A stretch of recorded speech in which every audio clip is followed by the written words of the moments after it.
तो मेरे पिता ने कहा कि मैं तुझे दान देने वाला हूँ। मतलब मुझे तो पहले पूछो कि मुझे दान देने वाले हो कि मैं क्या करना चाहता हूँ। तो मेरे पिता का एक ये नियोजन था कि एक बेटा, हम दो भाई हैं, एक बेटा घर संभालेगा और दूसरा बेटा समाज को मैं अर्पण करूंगा और वो समाज में जाकर काम करेगा।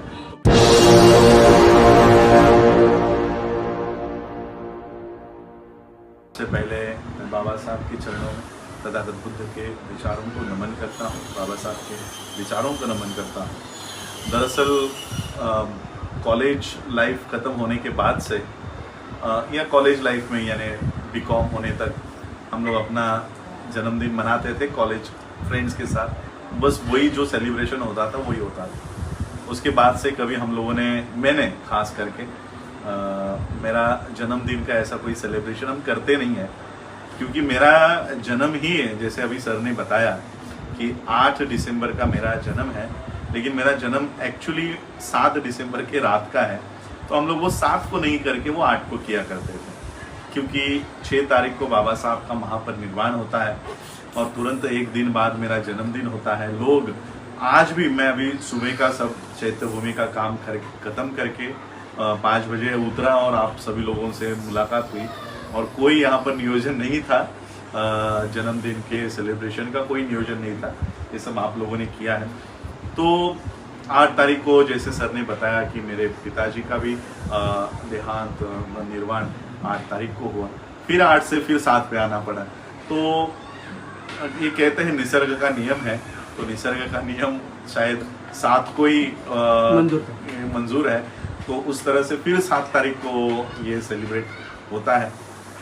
ऐसे सेलिब्रेट हम लोग करते नहीं हैं, क्योंकि जितने भी बाबा साहब को फॉलो करने वाले लोग हैं वो दुख में होते हैं। लेकिन मैं इस बात को एक संकेत समझता हूँ कि आज जो मेरा जन्म 7 तारीख को है दिसंबर के, बाबा साहब का महापरिनिर्वाण एक दिन पहले है, तो मैं इसे एक संकेत समझता हूँ कि जहाँ पर बाबा साहब अपना कारवा लेकर आए हैं और मेरा जन्म उस दूसरे दिन होता है, तो मैं एक संकेत समझता हूँ कि यहाँ से मुझे बाबा साहब का कारवा आगे लेकर चलना है। मैसेज मेरे लिए है, और एक मैसेज और निसर्ग ने मुझे दिया है कि मेरे पिता ने, जो बाबा साहब की ये संस्था, उनका पूरा जो जीवन है ये कोर्ट में बाबा साहब की संस्था को बचाने में लग गया। तो जहाँ पर उनके शरीर का अंत होता है, जहाँ पर वो अपना देह त्याग करते हैं, उसी दिन वो यानी निसर्ग चुनता है उसी तारीख को। ये भी एक संकेत है कि पिता ने जहाँ तक ये काम लेकर आए हैं संस्था का, वो लेकर आगे आपको बढ़ना है। ये एक संकेत मैं समझता हूँ और मैं उस तरह से काम कर रहा हूँ। देखो आज भी 3 बजे तक, दोपहर के 3 बजे तक हम चैत्य भूमि के जो लोग वहाँ पर बाबा साहब को अभिवादन करने आए थे, जो भी कैश डोनेशन दान उस दान पात्र में पड़ता है, वो खाली करके उसको आरबीआई में जमा करने का काम आज से कल से शुरू होता है। तो वो सारा गिनना, वो कोर्ट में जमा करना, आरबीआई में जमा करना, ये सारा काम हम लोग ये करते हैं। उसी में हमारा जो सेलिब्रेशन है वो कार्यकर्ताओं के साथ ही होता है। मुझे आज भी याद है कि पिछले साल का मेरा जन्मदिन मैंने किसानों के साथ मनाया था। किसानों का जो आंदोलन चल रहा था, उस आंदोलन में मैं गया था और फिर वहीं पर मेरे कार्यकर्ता को पता था कि आज सर का जन्मदिन है, तो कुछ खाने के लिए नहीं था, मिठाई कुछ नहीं थी, तो वो कार्यकर्ता मेरे लिए गुड़ लेकर आया था। वहाँ का हरियाणा का गुड़ शायद कुछ फेमस है। मैंने कहा कि सर केक तो नहीं है हमारे पास, तो आज हम गुड़ काट के आपका जन्मदिन मनाएंगे। और मेरा जन्मदिन वहाँ पर दिल्ली के एयरपोर्ट पे गुड़ खा के हम लोगों ने वो मनाया था। तो मेरा जन्मदिन मोस्टली फील्ड में ही रहता है इस साल, क्योंकि लॉकडाउन है, कार्यक्रमों को बंदी है और हमने देखा ओमिक्रॉन जैसा फिर से ये षड्यंत्र खड़ा किया है। बाबा साहब के महापरिनिर्वाण के अभिवादन को भी इन्होंने रोक लगाई है। तो वैसे भी मैं घर पे होता नहीं हूँ ये सारे तारीखों को, और मेरा जो जन्मदिन होता है वो कार्यकर्ताओं में ही चला जाता है। लेकिन आज फिर भी आप लोगों ने बिना नोटिस के, मुझे कोई पता नहीं था कि आप लोग आने वाले हो। अगर आप लोग आने वाले हो ये पता होता तो थोड़ी व्यवस्था कर पाता, लेकिन कोई व्यवस्था नहीं कर पाया। तो आप लोगों ने आज आए यहाँ पर मेरे लिए अच्छे शब्द कहे।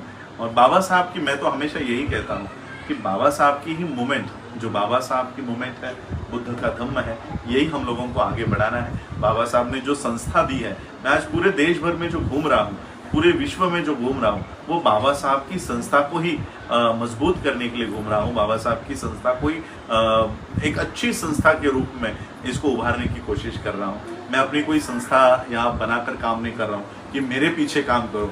बाबा साहब संस्था देकर गए, उसको बढ़ाने का काम करो। बस इतना ही मैं कहना चाहता हूँ। और मैंने तो जैसे आपने कहा कि मेरे पिताजी, ये जब हम लोग मैं ग्रेजुएट हो गया, पीजी हो गया, तो मेरे पिता ने कहा कि मैं तुझे दान देने वाला हूँ। मतलब मुझे तो पहले पूछो कि मुझे दान देने वाले हो कि मैं क्या करना चाहता हूँ। तो मेरे पिता का एक ये नियोजन था कि एक बेटा, हम दो भाई है, एक बेटा घर संभालेगा और दूसरा बेटा समाज को मैं अर्पण करूंगा और वो समाज में जाकर काम करेगा। तो मेरा बड़ा भाई ये घर संभालने का काम करता है और मैं लोगों में जाकर, चाहे वो छोटी छोटी गलियां क्यों ना हो, छोटे गांव क्यों ना हो, वहां पर जाकर लोगों को जागरूक करने का काम करता हूं। और मैं लोगों को भी कहता हूं कि बाबा साहब ने आपको जो पढ़ने का अधिकार दिया है, यह आपको खुद को, आपके परिवार को संभालने के लिए नहीं, आप पढ़े लिखे लोगों की जिम्मेदारी है कि जो लोग पढ़ लिख नहीं पाए हैं उन तक जाए, बाबा साहब को समझाए, धम्म को समझाए और उनको बाबा साहब के धम्म से जोड़े।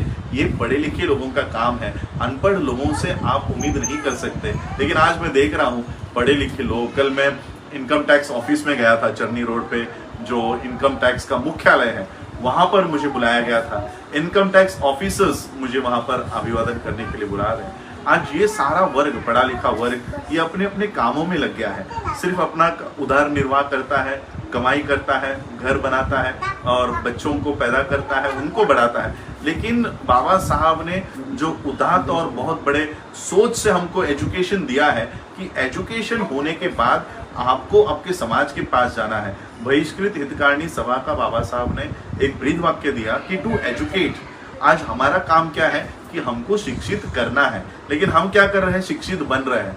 बस शिक्षित बनना हमारा उद्देश्य नहीं होना चाहिए, शिक्षित करना होना चाहिए। और इसलिए आज हम लोग ग्रेजुएट, पोस्ट ग्रेजुएट, डॉक्टरेट होने के बाद भी आज मैं लोगों के बीच जाता हूँ, सामान्य लोगों के बीच जाता हूँ। और सुबह से मेरे ख्याल से कल रात को 12 बजे से इतने मैसेजेस मुझे है मेरे व्हाट्सएप पे, फेसबुक पे, ईमेल पे कि मैं उनको रिप्लाई तक नहीं कर पा रहा हूँ। तो मैं इस कॉमन वीडियो से सभी लोगों के जो मैसेजेस जो, और मुझे पता नहीं था, मुझे रियली में पता नहीं था, मैं सोचा मुझे विशेष कौन देंगे, मेरे कॉलेज के फ्रेंड्स, मेरे जो बचपन के दोस्त हैं, उन्हीं को मेरा बर्थडे याद होगा। लेकिन आप लोग भी इस बात की नोट रखते हैं, ये देख के जानकर अच्छा लगा। क्योंकि सोशल मूवमेंट एक क्या कहते हो, एक थैंकलेस जॉब होता है।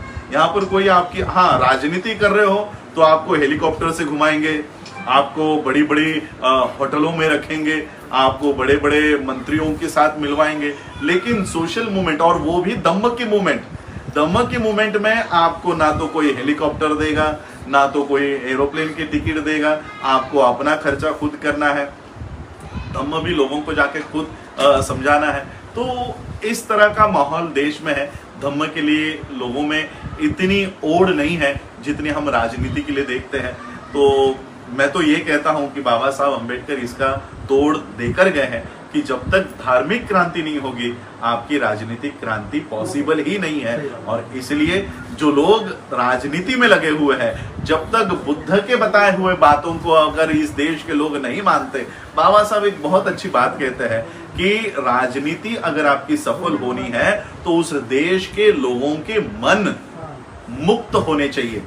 आज मैं देखता हूं इस देश के लोगों के मन मुक्त तो बहुत दूर की बात रह गई है। आज हम 2 सालों से 4 सालों से एक नया शब्द सुन रहे हैं, अंधभक्त। इस देश के 130 करोड़ लोगों में आज 80% लोग अंधभक्ति की ओर चले गए हैं। तो आप बताइए, क्या इन लोगों का मन मुक्त है? और बाबा साहब कहते हैं कि राजनीति करने के लिए देश के लोगों का मन मुक्त होना चाहिए, और मन मुक्त करने के लिए सिर्फ एक ही मार्ग है, और वो है बुद्ध का मार्ग। बुद्ध का मार्ग इस देश के लोगों ने अगर नहीं अपनाया तो उनके मन कभी भी मुक्त नहीं होंगे। उनके दिलों पर, उनके मनों पर, उनके दिमाग पर हमेशा देवी देवताओं का पगड़ा रहेगा, कब्जा रहेगा, और वो कभी मुक्त नहीं होगा। इस देश के 132 करोड़ के आबादी में 50% आबादी महिलाओं की है और इस देश की सारी महिलाएं संतोषी माता, करवा चौथ और पता नहीं कितने कर्मकांड में लगी है। इन 50% तब तक आपकी राजनीति कभी सक्सेसफुल नहीं होगी। इसलिए आज मैं जो काम कर रहा हूं, शायद आज हम लोग किसी को विधायक नहीं बना पाए, किसी को सांसद नहीं बना पाए, लेकिन आज मैं वो जमीन तैयार करने का काम कर रहा हूं कि आने वाली नस्ल, ये आने वाले नस्ल के लोग, आने वाली पीढ़ी के लोग सांसद बने, विधायक बने और इस देश की राजनीति अपने हाथ में ले। उस हाथ में लेने के लिए मन को मुक्त करने का काम हमने, जो बाबा साहब ने बताया, जो बुद्ध ने बताया, वो काम आज हम कर रहे हैं। तो इस काम को आप सभी लोग साथ दे रहे हैं, सभी लोग। शशिकांत जी कैमरे के पीछे शशिकांत यादव है, हमेशा मेरे साथ साये के साथ रहते हैं, मेरे बचपन के दोस्त हैं, हम लोग कॉलेज लाइफ से हम लोग सब साथ में हैं।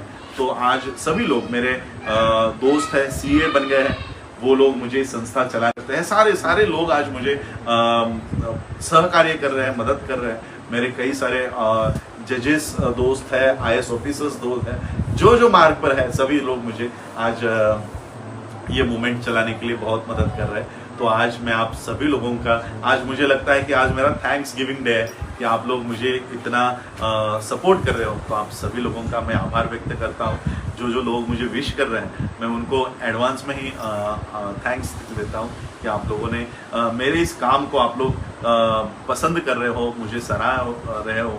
तो आप सभी लोगों का आभार, धन्यवाद। जय भीम, जय भारत।